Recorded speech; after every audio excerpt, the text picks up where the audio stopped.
রাজশাহী বিশ্ববিদ্যালয়ের pro VC সহ শিক্ষকদের লাঞ্ছিত করার প্রতিবাদে আজ শিক্ষক কর্মকর্তা কর্মচারীদের কর্মবিরতির ঘোষণা করা হয়েছে। বিশ্ববিদ্যালয়ের প্রো ভিসিকে অবরুদ্ধ করে রাখে অনশনরত শিক্ষার্থীরা।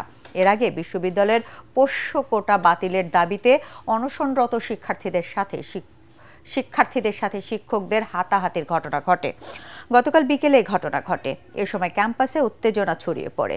এর আগে পোষ্য কোটা বাতিলের দাবিতে কাফনের কাপড় পরে আমরণ অনশন শুরু করেন শিক্ষার্থীরা। বিশ্ববিদ্যালয়ের প্রশাসনিক ভবনের সামনে অবস্থান নিয়ে তারা এই কর্মসূচি শুরু করে।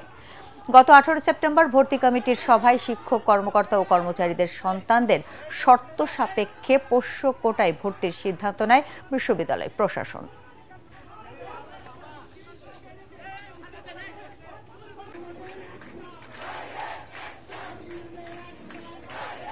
যদি মিটিং করে সম্ভব তাহলে মিটিং করে করেন, যদি নেগোসিয়েশন করে সম্ভব নেগোসিয়েশন করে করেন, যদি সেটাও সম্ভব না হয় তাহলে নির্বাহী আদেশে আজকে রাতের মধ্যে বিশ্ববিদ্যালয়ের শিক্ষক কর্মকর্তা এবং কর্মচারীগণ সকলে মিলে ঐক্যবদ্ধভাবে আমরা এই সিদ্ধান্তগুলো নিয়েছি যে যারা আসলে এই ধরনের লাঞ্ছিত করার ঘটনার সাথে সম্পৃক্ত তাদের দৃষ্টান্তমূলক শাস্তির ব্যবস্থা করতে হবে।